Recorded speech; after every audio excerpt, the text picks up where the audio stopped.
Bismillahirrahmanirrahim warahmatullahi wabarakatuh. Alhamdulillahirabbil alamin. Walladzi arsala rasulahu bil huda wa dinil haqq lidhirahu 'ala dini kullih. Wa kafa billahi syahida wa asyhadu an la ilaha illallah wahdahu la syarikalah wa asyhadu anna Muhammadan abduhu wa rasuluh. Allahumma salli ala Muhammad wa ala alihi wa ashabihi wa man tabi'ahum bi ihsanin ila yaumiddin. Ya ayyuhalladzina amanu taqullaha haqqa tuqatih wa la tamutunna illa wa antum muslimun wa ba'd. Fa inna asdaqal hadisi kitabullah wa khairal hadyi hadi Muhammadin sallallahu alaihi wasallam. Syarrul umuri muhdatsatuha fa inna kulla muhdatsatin bid'ah wa kulla bid'atin dhalalah wa kulla dhalalatin finnar. Ayyuhal ikhwah, azza subhanahu wa ta'ala, alhamdulillah, syukur kita haturkan kepadanya, salawat dan salam semoga tercurah untuk Rasulnya Muhammad sallallahu alaihi wasallam. Insyaallah kita lanjutkan mengkaji kitab Fikih Al-Wajiz oleh Syekh Abdul Azim Badawi hafizahullah ta'ala, dari kelanjutan tentang kitab nikah yang kemaslahatannya bukan semata kepada mereka yang akan nikah, tapi kemaslahatannya untuk semuanya, karena nikah itu yang dilibatkan semuanya, bukan wong luru, tetapi masing-masing punya keluarga terlibat, bahkan masyarakatnya, bahkan agamanya, bahkan sampai akhiratnya. Makanya bila kita mengkaji kitab nikah, berarti kepentingannya untuk menyeluruh.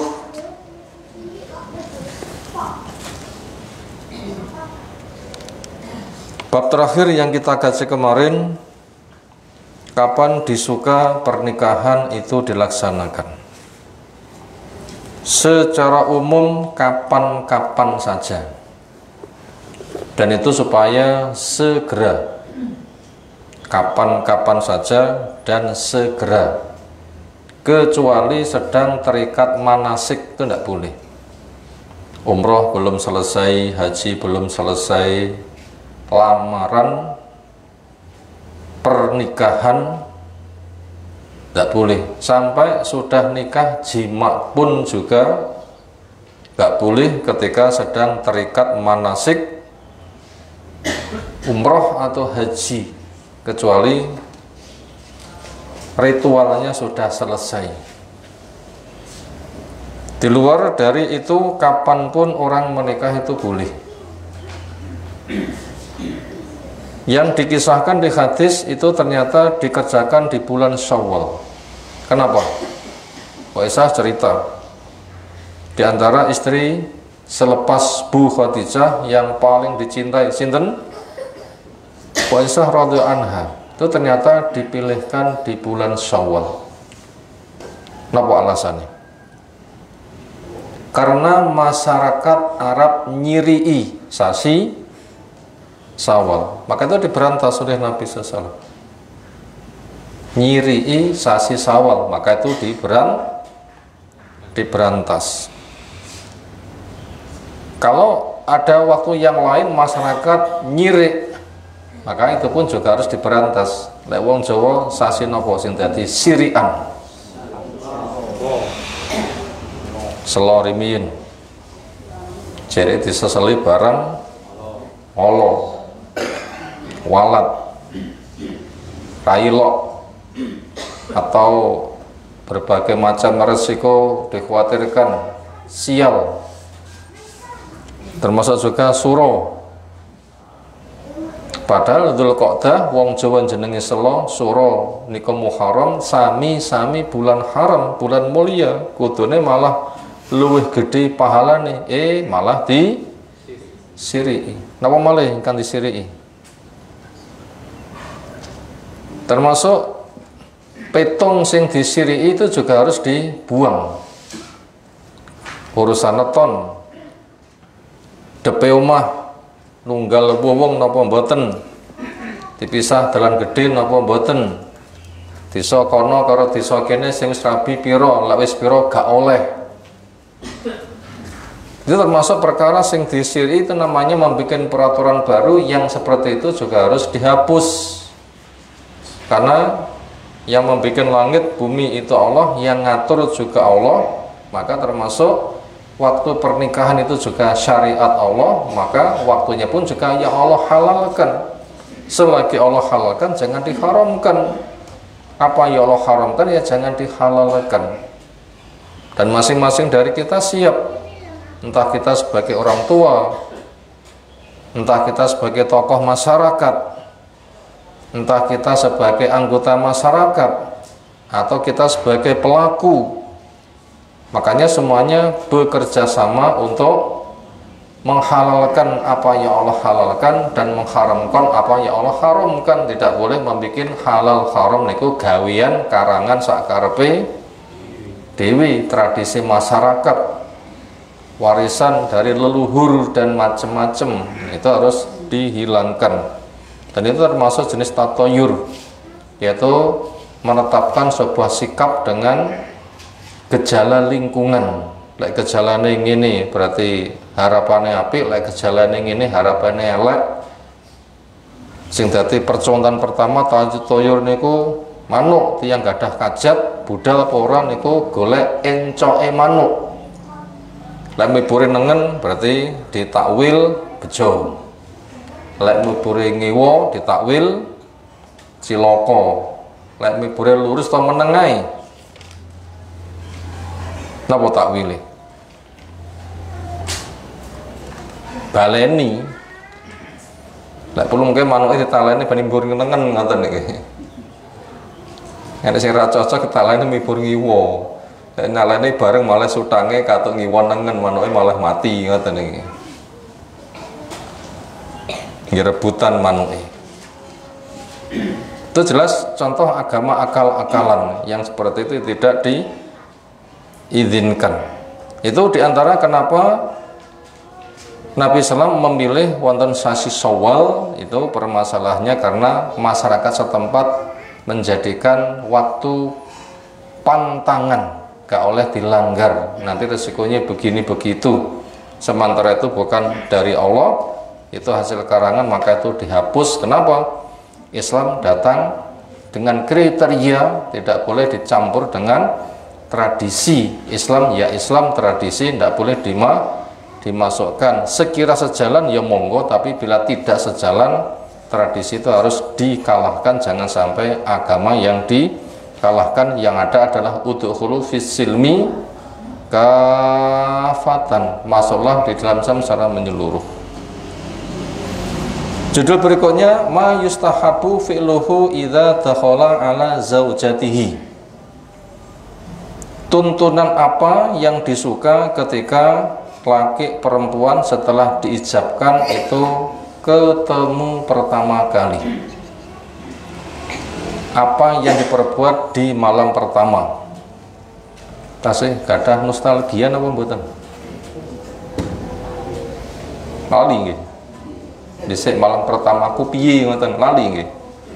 Napa badhe ngeling-eling? Terus piye cara ngeling-eling? Ya golek neh ngoten nggih kira-kira nggih. Sing ora nek gandengan monggo patos malih. Monggo napa monggo? Lho niku timanggak niku lho.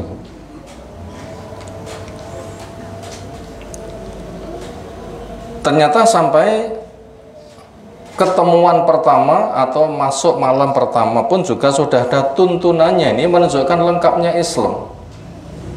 Ketika itu dipahami, diperbuat, itu bukan sebatas sukses malam pertama, tapi juga berpahala. Ini penting. Karena Islam itu adalah membimbing obah, saobah itu ada tuntunannya. Karena Al-Quran punya fungsi sebagai tibyanan likulli syai'in, menjelaskan segala sesuatu. Nggak ada yang tidak dijelaskan, semuanya jelaskan, entah itu berada pada Al-Quran itu sendiri, atau apa yang menjadi perilaku Nabi SAW, atau apa yang dipahami oleh para sahabat radhiyallahu anhum. Ujung-ujungnya ada semua masalah itu ada penyelesaiannya berdalil, sehingga obah-seobah nanti punya nilai dan kebaikan itu yang harus kita kejar. Mu'allif penyusun buku hafizallahu ta'ala menjelaskan, yustahabu lahu ayulatifaha, amat sangat disuka suami bersikap lembut kepada istrinya ketika ketemuan pertama. Kayak pertama lembut, berikutnya bertahan bahkan lebih lembut. Kadang nggih atos barang. Panggal lembut apa nggih kadang atos barang? Kadang nggih atos barang. Kenapa? Ya memang itu lengkapi wong urip, wonten lembut, wonten boten lembut, wonten empuk, wonten sing atos, tapi upayakan semuanya untuk cari pahala. Lembut berpahala, ketika enggak lembut juga berpahala, karena kadang sikap itu harus berubah-ubah. Keras ada gunanya, lembut ada gunanya, upayakan masing-masing berpikir semua sikap itu berpahala. Karena memang kita diberikan kesempatan cari pahala lewat syukur dan sabar, suka dan duka, keras dan lembut, di semua kondisi diupayakan bisa berbuah pahala. Contohnya apa? Kayu yuqaddima ilaiha syai'an minasyirab wa nahwih. Semisal menyuguhkan sesuatu, entah itu minuman dan lain-lain. Di hadis Asma binti Yazid qalat, ini qayyantu Aisyah, saya menyiapkan, merias, memandu kepada Bu Aisyah radhiyallahu anha. Suma jituhu fata'autuhu li jilwatiha. Saya mendatangi Nabi SAW untuk kuundang, tujuannya untuk kusandingkan. Keberadaan Asma bintu Yazid niku dadi pomo wisata niku pemandu. Bu Aisyah kok mboten dipandu, didampingi, dikrenahne wong tuane dhewe teng pundi tiyang sepahe. Ya enggak ikut hijrah. Tidak ikut hijrah. Atau ada urusan yang lain, atau mungkin tidak mampu. Walau a'lam. Tapi yang jelas itu butuh pemandu. Siapa yang sekira dianggap mampu? Lek mboke dhewe mampu, sinten pemandune? Ibunya sendiri. Nah begitu. Bila tidak nanti cari orang yang mampu membimbingnya. Fajah, maka akhirnya Nabi pun datang ketika saya undang. Fajalasa ila jambiha, beliau duduk di samping Bu Aisyah radhiyallahu anha. Fautiya bi usi labanin, kemudian disuguhkan segelas susu. Fasariba, kemudian beliau SAW meminum. Sema nawalaha, kemudian menyerahkannya Nabi SAW kepada Bu Aisyah. Wa khafadat ra'saha fastahiyat, Bu Aisyah menunduk kepala karena malu. Qalat Asma bintu Yazid sebagai pemandu mengatakan, fantartuha, saya tegur dia. Wakultullah, saya katakan kepadanya, khudhi min yati Nabi SAW, ayo gelas dari Nabi itu tomponen. Qalat fa'akhadat, akhirnya dia mengambil, fasrabat syai'an, meminum sesuatu darinya. Secara umum manten ketemu pertama niku pun atut napa dereng atut? Secara umum nggih dereng. Cedok pertama nador, ngoten nggih. Cedok kedua kapan? Lamaran nggih. Cedok ketiga ijaban nggih. Cedok keempat lagi niku mengke malam pertama. Nador nggih sebatas nyawang. Mek roh ditimbang hooh apa ora. Lamaran seringnya orang tua atau rombongannya yang bicara, dan itu belum merubah keadaan sama sekali. Makanya diupayakan gak enek ceritane rong rabi wis diewer-ewer. Napa diewer-ewer nih? Rong diraben wis diewer-ewer, runtang-runtung ngalor ngidul lecah loro. Nggak boleh. Sampai tukar nomor handphone pun juga jangan. Kenapa? Belum halal sama sekali. Berarti masih asing total. Asing total. Maka pada kondisi asing total kayak begitu, itu otomatis untuk dipertemukan ya kiku. Bahasa Indonesia kiku niku nopo? Canggung. Jawa malih canggung niku. Yes, orang luwes gitu nggih. Orang gaul, masih asing. Itu butuh pemandu. Betul-betul butuh pemandu. Memang itu asing. Dini-dini kono-kono wis kenal suwi, bape lek pacaran nganti waleh. Ini jelas sesuatu yang menyalahi. Jelas menyalahi yang seperti itu. Makanya itu orang tua yang nanti akan kena hisab, karena ada kewajiban ku anfusakum wa ahlikum naro, jaga dirimu, jaga keluargamu dari api neraka. Nganti anakmu urung diapakan kok diewer-ewer. Laki perempuan berduaan itu yang ketiga itu setan, dan itu termasuk jenis perzinaan, dan kamu wajib menjaga mereka dari zina. Kok tok nih wai, ini jelas orang tua kena dosa apabila anaknya seperti itu. Dan kita tidak boleh terbawa oleh tren masyarakat. Makanya laki perempuan sampai nikah itu ya tadi paling ketemuan pertama nazar, ketemuan kedua lamaran, ketemuan ketiga ijaban cetuk. Nah, laki itu juga masih asing semuanya. Maka itu butuh pemanduan, dan itu butuh untuk diakrabkan ketika ketemu di waktu itu. Buktinya Bu Aisyah pun juga dipandu, akhirnya Nabi SAW juga mendatanginya. Kira-kira bentuk pemanduannya bagaimana? Ya, sang ibu mendampingi anak perempuannya, ngenak-ngenak nih, nular nih pengalaman nih, engkau ngini begitu, sudah dibimbing anaknya. Ketika sudah disiapkan kamarnya, segala kelengkapannya, nanti ngoling suaminya agar mantune dipanggil untuk dihantarkan, ditunggu, pamannya begitu. Dan ketika sudah,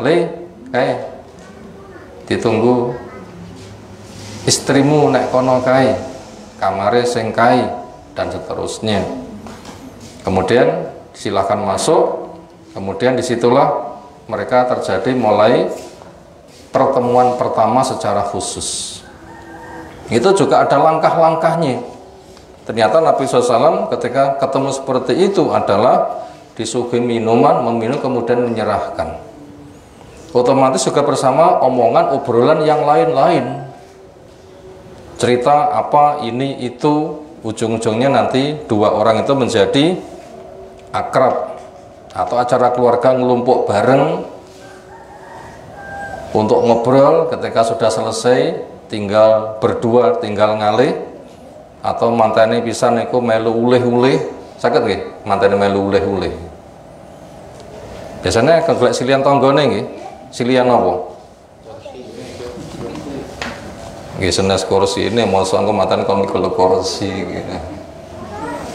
Mosok engko mejane ira tanggane iku sami pikulan ya ndak tepak nanti. Nggih ngulihne ember, ngulihne leser, ngulihne gelas, ngoten nggih. Senada itu kangge mengakrabkan silahkan melu ulih-ulih, mengembalikan barang kepada tetangga yang dipinjam.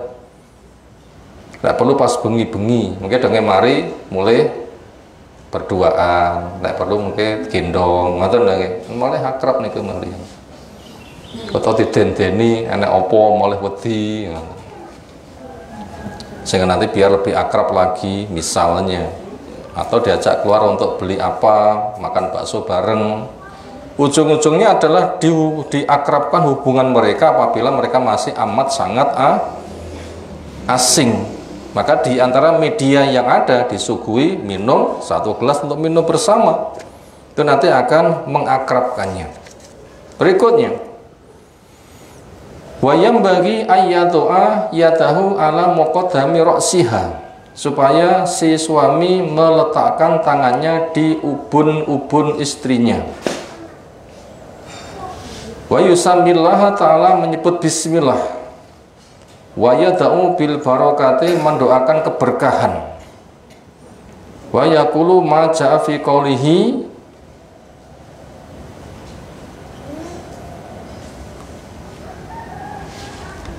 dan perawi mengatakan berkaitan apa yang disabdakan Nabi sallallahu alaihi wasallam, idza tazawwaja ahadukum imra'atan awishtara khadiman falyakhud binasiyatiha wal yusammillaha wal yad'u bil barakah wal yaqul Allahumma inni as'aluka min khairiha wa khairi ma jabalta alaih wa a'udzubika min syarriha wa syarri ma jabaltaha alaih.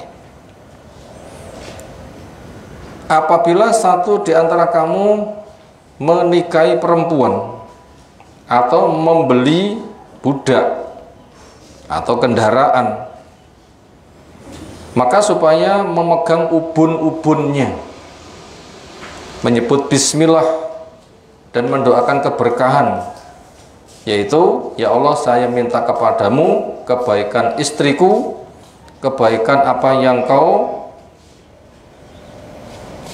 sifatkan kepadanya, dan saya berlindung kepadamu dari kejelekan istriku dan kejelekan yang kau sifatkan kepadanya.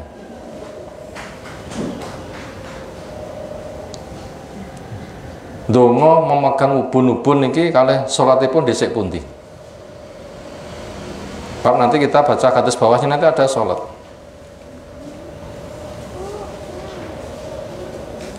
Karena tidak ada urut-urutannya, dibolak-balik boleh. Begitu sudah dipertemukan, ngobrol, kemudian sholat. Selesai sholat nanti suami memegang ubun-ubun istrinya, kemudian mendoakan di atas, yaitu lafadznya Allahumma inni as'aluka min khairiha wa khairi ma jabaltaha alaih wa a'udzubika min syarriha wa syarri ma jabaltaha alaih. Silahkan saja, itu nanti yang didahulukan sholatnya atau doanya ini. Andaikan sholatnya dulu juga silahkan, andaikan doa ini juga silahkan. Itu urut-urutannya. Berikutnya kita butuh berdoa, karena semuanya itu punya potensi ganda antara sifat baik dan sifat buruk. Laki punya sifat baik juga punya sifat buruk, perempuan juga punya sifat baik juga punya sifat buruk. Maka dengan doa seperti ini diharapkan adalah mereka bertemu di dalam kebaikan dan terjaga di dalam keburukan. Suami dapat maslahat dari kebaikan istri, terjaga dari kejelekannya. Istri pun juga demikian, mendapatkan maslahat dari kebaikan suaminya dan kejelekan yang ada pada suaminya. Doa ini perlu. Pak, kalau nggak sampai nggak terkendali, Allah nggak memberikan, setan nanti membisikkan, bisa jadi malam pertama bisa gagal, sehingga nggak jadi, sehingga nanti rongopopo bubar, itu berpotensi terjadi. Karena hati manusia itu adalah Allah yang mengendalikan. Ketika Allah menjinakkan ya jinak, ketika Allah nggak menjinakkan juga tidak bisa jinak. Adapun sholatnya, wudhu dulu kemudian sholat, suami menjadi imam, istri menjadi makmum, dan itu shopnya berbeda, suami di depan, istrinya di belakang. Laki perempuan tidak bisa jentrek, tapi dua orang laki-laki semuanya, perempuan semuanya itu sholatnya bisa jentrek, sejajar. Tapi apabila laki perempuan walaupun mahram, tetap laki di depan, perempuannya di belakang. Niku jenenge sholat nopo? Salat malam pertama napa salat manten anyar? Napa salat muqaddimah? Tukalah napa jenenge. Seperti itu. Nanti selesai sholat, nanti pegang ubun-ubunnya kemudian berdoa, itu silahkan. Wa yustahabu lahu ma'a yusalliya rakaatani ma'an, disuka buat keduanya untuk sholat 2 rakaat secara bareng. Li'anau mangkulun anis salaf, karena sholat ini dinukilkan dari generasi pertama. Wa fi athar, ada 2 alasan dalil jejak yang bisa dilacak dari kehidupan mereka. Otomatis itu pun juga diriwayatkan dari Nabi, karena sahabat itu nggak akan ngarang hukum sendiri. Al-awwal an Abi Sa'idin maula Abi Usaid qol tazawwatu, saya menikah, wa ana mamluk, sementara saya masih jadi budak. Fata'utu nafaran minasabin Nabi, saya mengundang sekelompok dari sahabat Nabi SAW. Fihim, di antara mereka ada bin Mas'ud, ada Abu Dzar, ada Hudzaifah. Dikala itu ditegakkan sholat. Fadhahaba Abu Dzar liyataqaddam, Abu Dzar yang biasa ngimami, dia maju untuk ngimami. Faqalu, yang lain usul ilaika, tolong panjenengan buatan maju. Kalau ia tanya, apakah dalik, apakah begitu? Kalau nam, iya. Napa masalah? Sing biasa ngimami kok mboten ngimami, napa masalah? Karena tempat sholat bukan wilayahnya. Sing ngimami jamaah wonten masjid sinten sing dadi imam? Ya imam yang dipercaya, yang dipilih oleh jamaah setempat.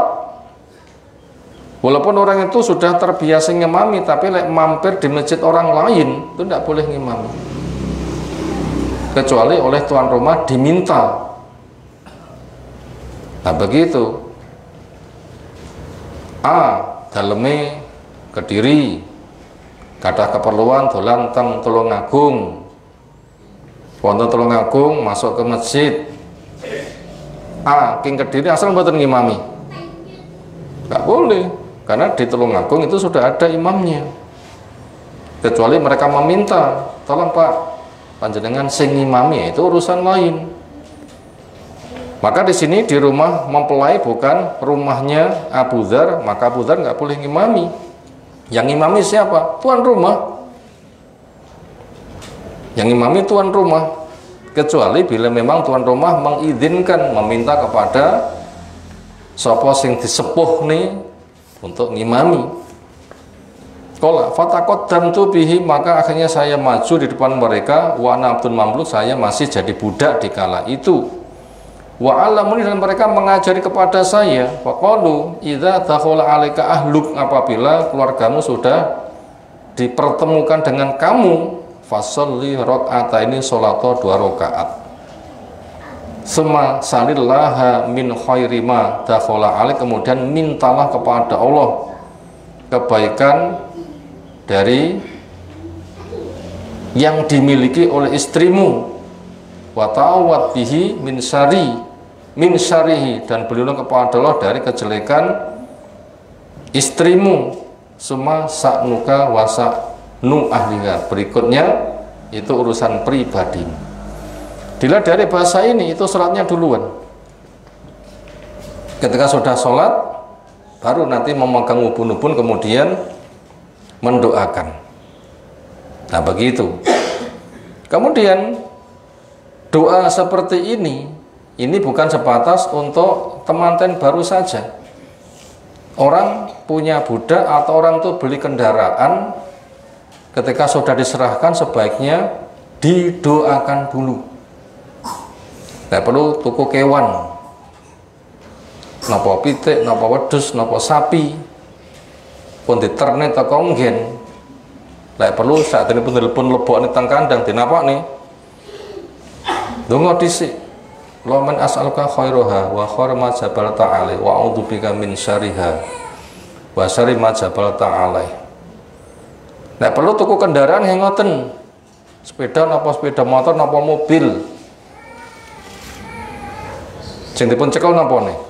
Lek wong bon-bonane lek sepeda napa? Totoke. Pedometere. Ya ndak tahu lah, mungkin saja. Tangan ditumpangne, silahkan berdoa. Sapine nggih ndase sapi, wedhuse nggih ndase wedhus. Ndase wedhus napa sirahe wedhus? Ya ndase wedhus, mosok sirahe wedhus. Wedhus sing ngendas ra tiyang nggih sirah ngoten nggih. Ya silahkan untuk berdoa. Semoga Allah memberikan maslahat, diberkahi. Bapak bisa jadi liar begitu tilbokne nyelentak. Mungkin napa mboten ngoten niku. Lho mungkin mawon, kadang udune jeruduk. Nggih mungkin mawon. Doalah semoga Allah mengendalikan kejelekannya dan memberikan kebaikannya. Itu butuh. Jadi doa ini bukan sebatas untuk mempelai saja. Mempelai saja. Termasuk beli rumah baru, semoga saja juga diperbolehkan doa seperti itu. Ya Allah, berilah saya kebaikan yang ada pada rumah ini, dan apa yang kau cipta kebaikan di rumah ini, lindungi saya dari kejelekan yang ada di rumah ini dan kejelekan apa yang kau cipta padanya. Begitu masuk, doa dulu, bismillah. Napa dongane mlebu omah? Bismillah walajna, bismillah kharajna, wala rabbina tawakkalna. Saya menyebut nama Allah ketika masuk, saya menyebut nama Allah ketika keluar, dan kepada Allah kita bersandar. Kita punya tugas bekerja, bersandarnya tempat gantungan hati untuk minta tolong itu kepada Allah SWT. Jadi luas, sehingga apapun itu punya kebaikan keburukan. Ketika kita memiliki pertama kali, silahkan berdoa, silahkan berdoa.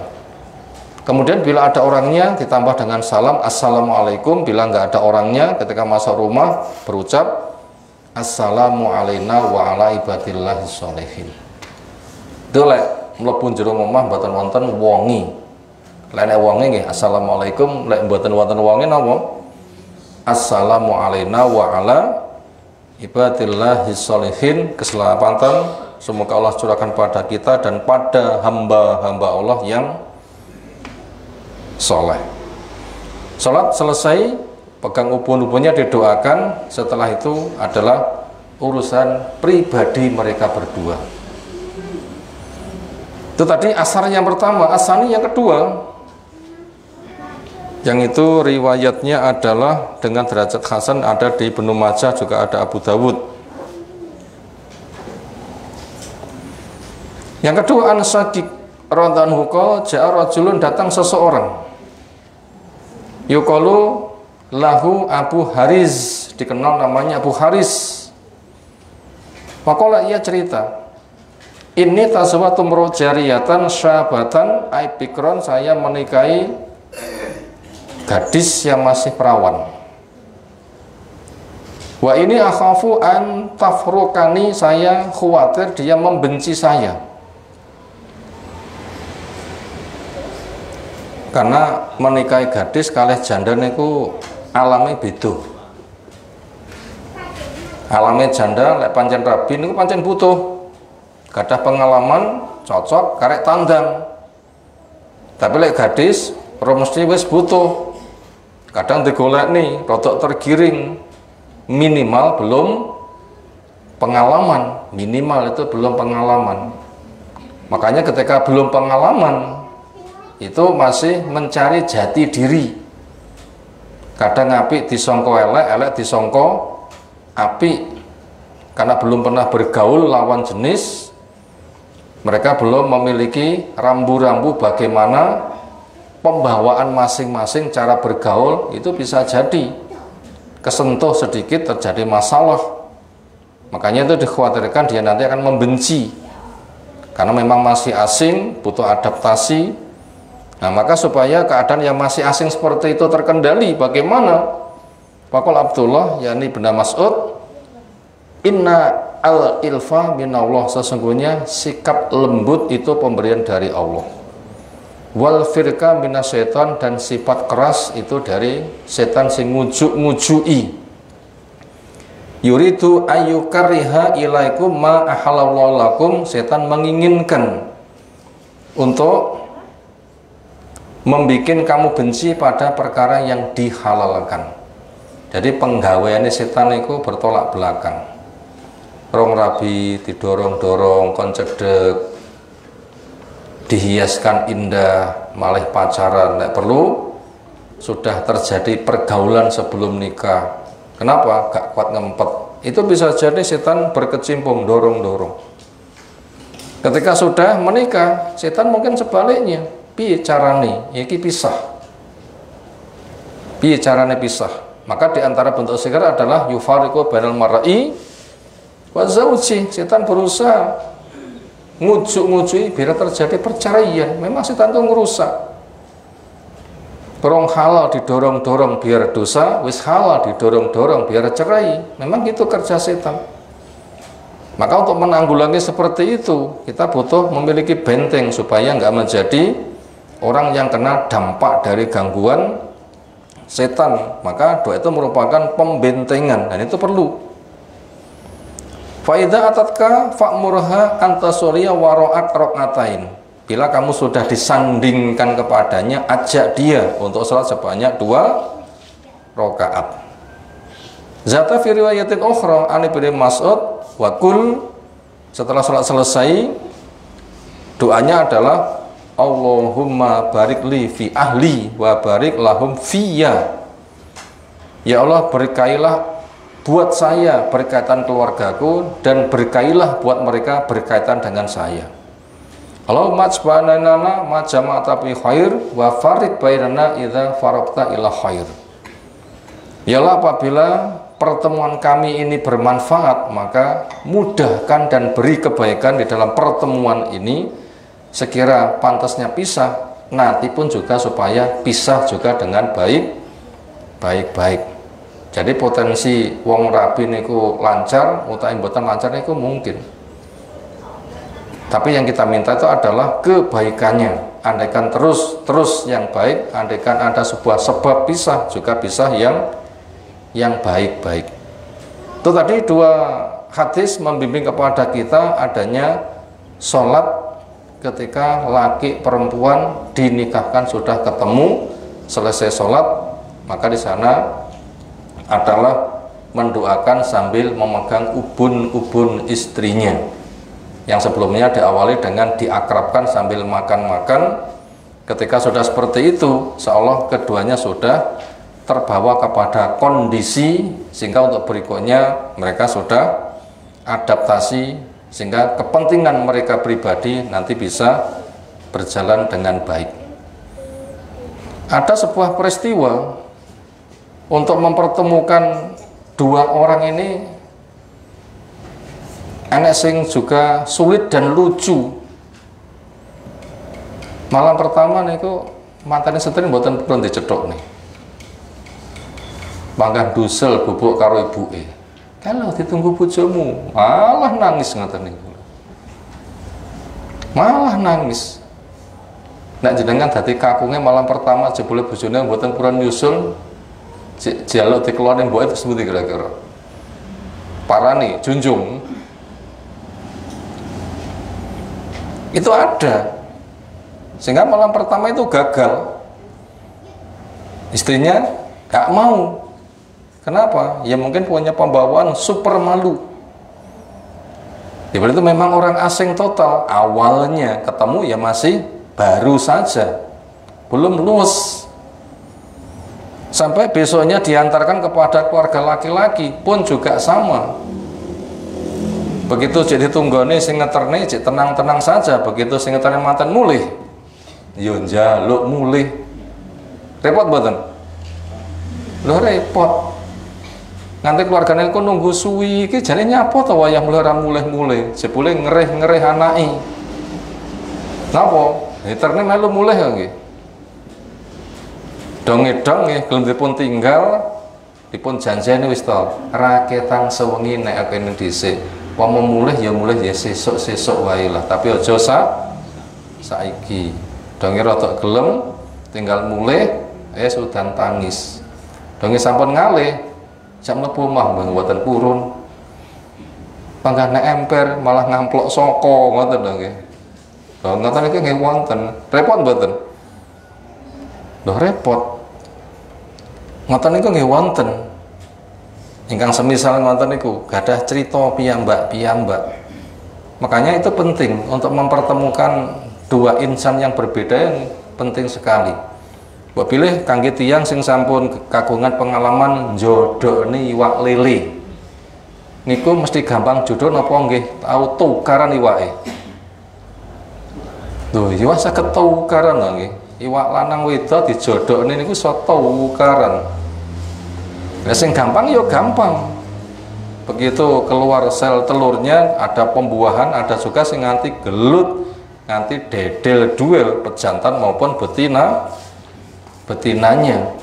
Nah, senada dengan itu, iwak lele saja ada, manusia juga ada. Makanya orang tua ketika menghantarkan anaknya itu juga harap-harap cemas. Tak rabekne gelem dijapi wis kira-kira engko bengi ditemokne cah loro kira langsung gelem rukun apa ora. Harapannya iya, tapi harap-harap cemas karena ada yang langsung jinak, gampang atut, ada juga yang tidak gampang jinak, nggak gampang atut. Itu juga diperhatikan. Sampai ada yang tidak mau sampai diruqyah segala. Ada yang sampai diruqyah. Nyapa bocah iki ora gelem, apa enek setan sing ganggu nganti diruqyah. Nah begitu, ada itu kisahnya. Mungkin kalau pengalaman kita gampang-gampang mawon, tapi juga ada yang lain tidak semudah sebagian yang dimudahkan. Bisa jadi di antara kita kelak ada yang diuji seperti itu. Makanya ini kita miliki ilmunya. Makanya sholat, doa itu perkara yang sangat penting sekali supaya bertemunya dua insan yang berbeda yang masih asing nanti bisa jinak sebagai suami istri yang akrab. Nah begitu. Maka seringnya lek wis metu bareng dipun tekoni tanggane wis atut ngoten nggih. Napa wis atut niku? Lek muni wis berarti ya tenang. Tapi lek nganti urung niku mungkin saged was-was. Makanya juga kesempatan yang lain itu ada yang punya inisiatif namanya batur manten. Wonten nggih sing riyin kagungan pengalaman dirabekne niku dibaturi manten. Anek pengariye ngoten nggih. Nyapa dipengari bareng. Nyapa dipengari bareng. Ya mungkin memperhatikan memang itu kondisinya masih asing. Masih asing. Itu memang betul-betul asing. Ya mungkin laki-lakinya rapatek nemen-nemen loh nggih, tapi perempuannya. Tapi juga belum tentu, ada juga laki-lakinya pemalu, perempuannya malah agresif juga ada. Ada cerita ditinggal keluarganya piye aku sembuh, pokok aku halal, bojoku nyandi tak tut nih. Nyapa sing tak kenal ya kuwi. Alur ngidul bangga ngintil mawon niku nggih wonten. Wonten sing wis aku tak nek kene golek diparen bojoku kok tak muwen ae. Ya apa-apane manut nyapa kes bojone. Wonten sing gadah prinsip ngoten niku. Ya macem-macem. Wonten sing malam pertama tukaran nggih nggih wonten. Nah, napa sebab itu kok iwak lele kadang ya tukaran rasane dadi jodoh nih. Nek lele cek penak, tapi wong bar dijapi nganti pegatan mangke geger niku. Makanya orang tua bisa mengenali anaknya, bagaimana nanti memandunya, karena berbagai macam peristiwa itu ada. Berikutnya, ketika langkah-langkah di atas itu sudah, apa berikutnya? Wayam bagi ayakula hina yujami'uha. Selayaknya ketika si suami hendak punya kepentingan pribadi dengan istrinya, Sebelum melaksanakannya doa dengan bismillah, Allahumma jannibna syaitan wa jannibi syaitan ma razaqtana. Bismillah artinya saya memulai kegiatanku sambil meminta tolong kepada Allah. Itu bismillah. Makna bahasa dengan menyebut nama Allah. Makna istilah saya memulai kegiatanku sambil minta tolong kepada Allah. Allahumma ya Allah jannibna, jauhkanlah kami asyaiton akan setan, wa jannibis syaiton, dan jauhkan setan, ma razaqtana, akan apa yang kau rezekikan. Ini memberitahu kepada kita semuanya, setan itu nebeng wonten sedaya kondisi. Lek wit wonten wit lintu sing uripe numpang niku napa jenenge? Parasit nih, benalu, pemeladeh nih. Setan yang ngoten niku, dadi parasit. Dan itu merugikan. Orang makan gak bismillah, setane nunut. Masuk rumah boten bismillah, setane untuk penginapan gratis. Nganti tiang sare boten bismillah, untuk konco turu gratis. Lek perlu kepentingan suami istri boten bismillah, dadi manten gratis ngoten nggih. Mantenan setane nggih katut mantenan, bahaya. Termasuk melepas baju gak bismillah nggih dadi tontonane setan. Kayak setannya gak ada rekaman ngoten. Nah terus pun dikira-kira direkam, diputar kembali, kan bahaya. Makanya jangan lupa setiap kali kita berbuat diawali dengan apa? Bismillah. Mau makan bismillah, mau minum bismillah, mau masuk rumah bismillah, tutup rumah bismillah, tutup pintu.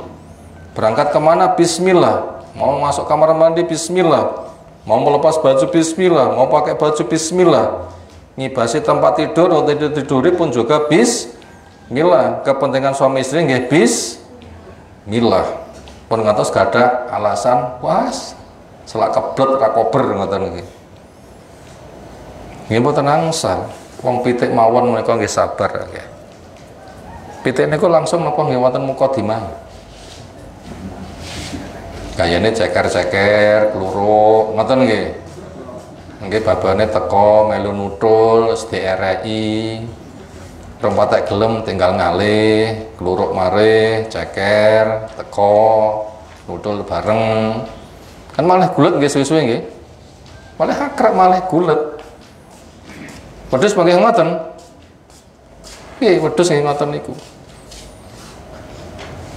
Makanya siapa yang pernah memperhatikan wedhus dikawini nggih ngoten niku, itu ada mukadimahnya. Maka manusia pun juga ada mukadimahnya. Kenapa? Kewan sing enggak berperasaan saja ada mukadimahnya. Kita bisa pinjem bahasa begitu, walaupun mereka juga punya perasaan, cuma kita nggak tahu. Cuma nggak sama perasaannya dengan manusia. Manusia yang jelas punya perasaan, ada hukum, itu lebih penting untuk diperhatikan. Maka itu ada mukadimahnya. Bukan semata nuruti karpe suami yang sudah siap, sementara istri belum, jangan. Nanti dikhawatirkan suami siap, istri dereng siap, mungkin dadi Bathara Kala. Napa urusannya kali Bathara Kala? Niki tamsil kemawon senas akidah. Terus pun diceritani Bathara Kala niku. Bathara Guru duwe hasrat kalih istrine Betari Uma. Bathara Guru sampun siap. Betari Uma dereng. Sambil menikmati indahnya bulan purnama, mereka mau berbulan madu di angkasa raya. Ngoten jereke lho nggih. Ceritane dalam gini ulah. Nanti banjir ceritane wong, ceritane wayang luwih penak lah nggih. Nanti maknanya kita bisa menarik pelajaran. Ternyata Bathara Guru nggak kuat ngempet syahwat, Betari Uma dereng siap. Akhirnya pun malah brojol, memancar jatuh ke laut. laut sing hamil. Loh, malah aneh laut hamil bareng lho nggih. Begitu lahir dadi jenenge Bathara Kala. Kan ngoten nggih critane dalang Bathara Kala niku sejarahnya. Lek bener lho, lek salah kan jenengan bener nih. Akhirnya bapaknya mesakne anake dadi raksasa sing welek. Bathara Kala panggih raksasa sing welek ngoten nggih. Akhirnya pun kangge ngemi-ngemi, nggih menghibur.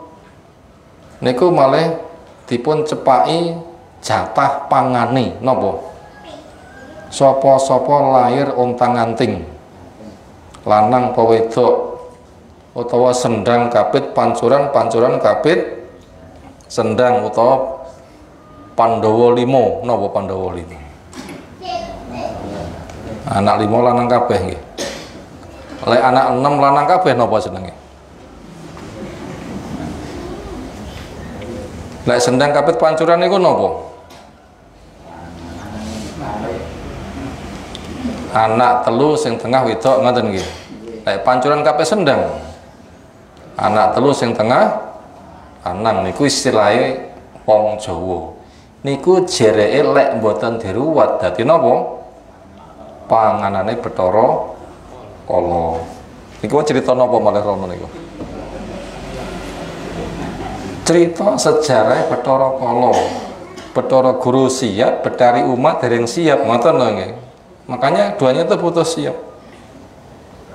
Suami siap, istri pun juga sudah siap. Ketika sudah sama-sama siap, itu nanti mereka akan mendapatkan puncak harapan orang menikah. Sehingga ungkapannya adalah dunia milik kita berdua. Oh niku mungkin dadi sing dadi tujuan. Dunia milik kita berdua. Makanya suami memperhatikan istri. Ketika keduanya sudah sama-sama siap, begitulah terjadi. Bila sudah terjadi, mereka nanti akan mengatakan saking indahnya dunia milik kita berdua. Nanti getun, napa getune?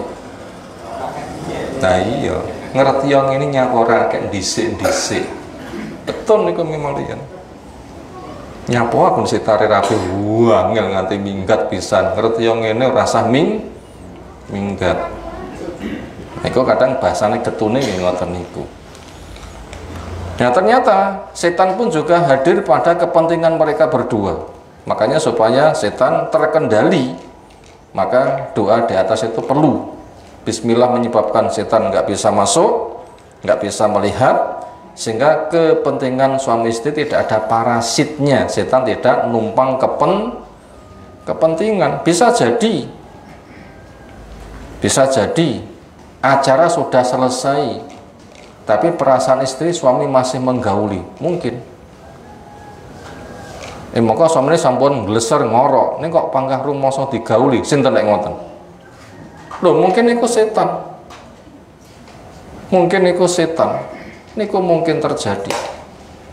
Makanya itu doa itu penting. Masuk rumah bismillah, tutup pintu bismillah, masuk kamar bismillah, dikibasi bismillah, kepentingan suami juga bismillah.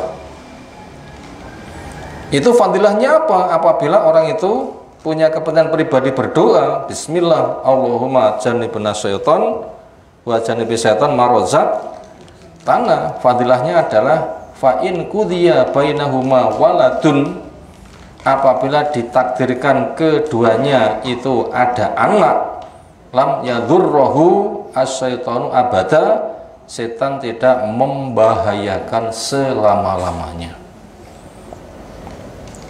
Artinya perkembangan anak niku setan berusaha untuk mengambil peran merusak.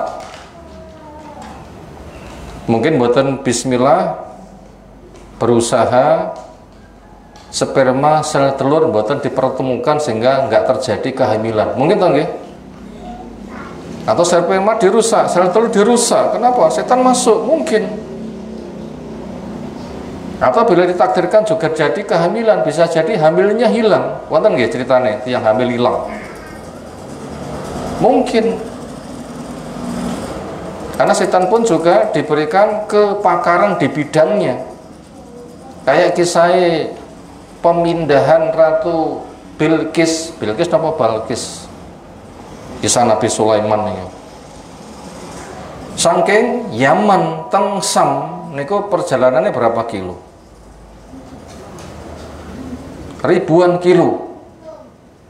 Itu Ibrit sanggup memindah singgasana saking Yaman teng Sam hanya hitungan jam kerja selesai. Masuk jam kerja jam 8 napa jam 9, tutup kantor jam pinten? Loro napa jam 3? Tutup kantor. Itu sudah siap itu singgasananya. Berapa jam? Pendek. Ada yang lebih hebat. Ahli ilmu orang soleh di situ mengatakan, saya akan memindah sebelum mata berkedip. Singgasana sudah ada di sini. Jaraknya ribuan kilo. Nah begitu. Dilihat dari bahasa di atas, Ibrit ketika menyanggupi itu juga punya kemampuan. Maka itu juga berpotensi setan akan memindah janin dari satu rahim ke rahim yang lain. Maka jangan dibiarkan setan itu gabung. Bab kisah di masyarakat itu ada, itu mungkin terjadi. Sudah hamil ternyata hilang, nyandi iki. Itu mungkin terjadi. Makanya dengan bismillah menutup celah setan untuk merusak. Atau setan akan merusak perangai, sehingga sulit untuk dididik jadi anak soleh. Bisa jadi. Sehingga tidak manfaat pada orang tuanya, mungkin malah bisa mudarat kepada orang tuanya. Kena gangguan setan mungkin terjadi. Tapi apabila berdoa, walaupun itu nanti anak nakal, tapi nggak sampai neraka selamanya. Andaikan dosa, ya dosa yang masih ada potensi untuk mendapatkan ampunan. Itu makna dari setan tidak memudaratkan, walaupun kadang anak pun juga nakal. Tapi nggak sampai itu menyebabkan murtad masuk neraka sehingga tidak ada harapan ampunan. Makanya doa ini penting sekali. Lek kadung tandang bakno lali terus pundi? Bismillah wae kadung tandang bakno lali terus pundi? Bil nggak situ mundurnya dibaleni ngoten nggih kira-kira. Wong kadung mari mosok bil dibaleni. Kalau alam saya belum tahu apakah itu bisa dikiaskan seperti nggak mau coba bismillah ketika makan. Semoga saja. Lek nganti dahar lali bismillah sakitipun susul nih mboten. Terus pun dilek nyusul nih bismillah. Bismillahi awwalahu wa akhirahu. Semoga saja dengan disusulkan seperti itu nanti ketika ada potensi bahaya dari setan, Allah netralkan. Kenapa? Ya memang lali, tapi jangan disengaja. Tapi itu semata karena lali. Nah begitu.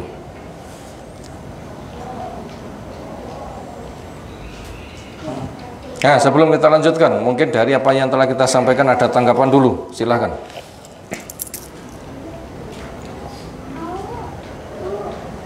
Insya Allah kita tambah beberapa poin tentang cara berbuat antara suami istri. Islam memberikan cara pergaulan pribadi suami istri itu adalah leluasa asalkan mengena pada sasarannya yang telah menjadi ketetapan. Sehingga dikatakan di sini wa yajuzu ayyatiyaha fi qubliha min ayyatin kana, dan boleh suami mendatangi istri dari mana arahnya, min khalfiha atau min amamiha, dari depan atau belakang, liqouli ta'ala, karena firman Allah Ta'ala, nisa'ukum harthulakum fa'tu harthakum anna syi'tum, istrimu itu ladang buat kamu, silahkan kamu datangi sebagaimana yang kamu mau. Yang penting nanti sasarannya tepat. Apa? Khitan dengan khitan. Napa niku? Khitan dengan khitan, sehingga benihnya tersemaikan di lahannya. Khitan dengan khitan. Nanti cara menaburnya gimana itu diberikan keleluasaan. Maknanya kaifasitum mukbilatan au mudbiratan, sebagaimana kamu mau depan atau belakang atau berbaring juga silahkan.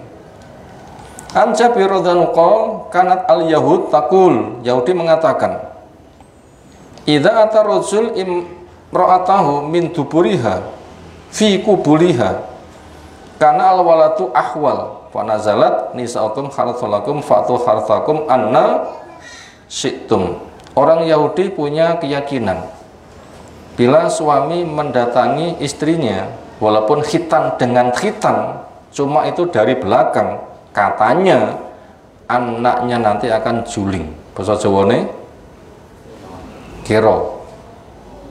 Dadi guyonan. Kok kira? Berarti Pak Mundisik dong anu, pas anu dhisik anu to, ngoten kira-kira.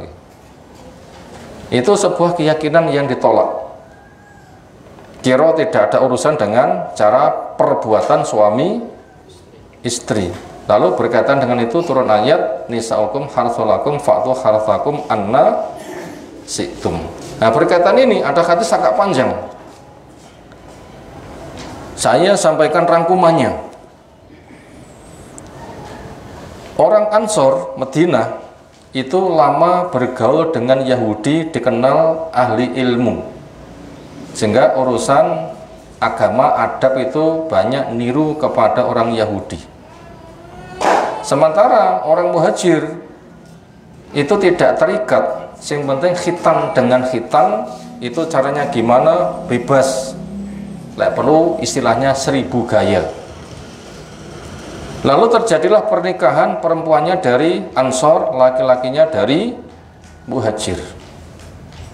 Ketika mereka sudah punya kepentingan pribadi, si suami ingin mendatangi istrinya dari arah mana saja, istrinya tidak mau, karena terpengaruh pemikiran siapa? Yahudi. Hanya satu cara, apa? Miring titik. Nggak boleh aneka ragam cara. Nanti urusannya geger, seolah kabeh wong krungu. Maka berkaitan dengan kasus mereka, turun ayat ini, nisaukum harthulakum fatu harthakum anna syi'tum. Itu ladang buat kamu, silahkan kamu datangi dengan caramu, asalkan khitan dengan khitan. Caranya gimana itu terserah. Satu poin lagi, wa yakhrumu alaihi ayyatiyaha fi duburiha. Tidak boleh suami mendatangi istrinya di tempat untuk buang hajat. Kenapa? Ini memang di masyarakat ada yang terjadi, resikonya dahsyat. Sudah dosa, keduanya rusak, alat masing-masing. Sudah dosa, keduanya rusak, alat masing-masing. Ditambah itu grupe dosanya dosa besar. Pesan Nabi SAW, man ata haidun awi mura'atan fi duburiha au kahinan. Mana suami mendatangi istri ketika sedang haid, maka istri wajib jujur. Haid ya harus ngomong haid. Suami tidak boleh untuk mendatangi. Apabila sudah tahu lalu dilanggar, itu dosanya besar. Atau mendatangi sini di tempat buang hajat, atau mendatangi dukun, tanya, membenarkan ramalannya. Maka sikap kayak begitu resikonya apa? Faqad kafara bima unzila la Muhammadin. Maka dia telah dinyatakan kufur kepada apa yang diturunkan pada Nabi. Loh, tujuannya gede mboten? Allah turunkan apa datang Nabi? Wahyu. Ada peraturannya, kok dilanggar berarti mengkufuri wahyu, dosa besar kalau begitu. Sudah dosa besar, resiko dunia akhirat, alat masing-masing, itu mengerikan. Penyebutan dosanya dibarengkan mendatangi dukun, sehingga kelasnya berat, seperti kesan berat orang itu melakukan kesyirikan yang itu amat sangat membahayakan. Demikian yang kita kaji sore hari ini. Untuk berikutnya seolah bisa kita kaji waktu nyusul. Semoga apa yang telah tersampai Allah berikan ilmu bermanfaat untuk kita semuanya. Ada tanggapan boleh? Kadang-kadang itu ada kejadian setelah pernikahan resmi, maksudnya istri itu supaya suaminya itu ikut di rumahnya. Namun sebaliknya sang suami juga gitu ngotot supaya istrinya itu mengikuti di rumahnya karena orang tuanya nggak ada temannya. Iya. Sebenarnya yang betul itu yang mana? Yang betul adalah sebagaimana petung, akad ijab itu adalah orang tuanya perempuan menyerahkan kepada laki-laki. Kamu kawin, saya kawinkan dengan anakku. Di bahasa yang lain, kamu saya jadikan pemilik anakku. Malak tukaha. Kamu saya jadikan pemilik buat anak saya. Anak semula anakku, dong tak rabe nih, tak weh nih awakmu. Niku bahasane angkah tukaha, zawaj tukaha sama dengan malak tukaha. Saya nikahkan, saya kawinkan, mananya sama dengan kamu saya jadikan pemiliknya. Sekarang tak culne pemiliknya ganti kamu. Itu bahasa ijabnya ngoten niku. Makanya sudah menjadi kemestian istri diboyong suami, ya wong tuane kudu ngecul nih. Dene niku mungkin mboten dipuncul nih, nggih sadurunge rapi dipitung. Pemosok anakku tak wani awakmu, manggone nek kene wae piye. Nah niku silahkan dipitung. Lek mboten wonten pitungi, otomatis wong tua kudu ngecul nih. Mboten angsal ngecule tambange gandole buntute, bahaya niku mungkin. Sak nih ujung-ujungnya tinggal rabin nah lho tak jak mulih ra gelem apa resiko niku mangke. Resiko. Makanya itu supaya bila maunya gitu ikut di rumah istri dipitung. Karena mungkin orang tua nggak iso kelangan anak. Nanti temu sapa sing gelem. Kaya ra gelem ya nganti temu sapa sing gelem. Nah, seperti itu. Tapi apabila nggak ada pitungan seperti itu, ya nggak bisa. Bagaimanapun juga harus katut kepada suaminya. Kenapa? Memang sudah diserahkan. Tapi suami juga nimbang-nimbang maslahatnya yang mana, gitu loh. Suami itu supaya nimbang-nimbang maslahatnya yang mana. Sekira maslahatnya itu nanti adalah wis aku tak ngalah melu nama bojoku amane. Nggih monggo ki mawon. Mana yang paling masyarakat.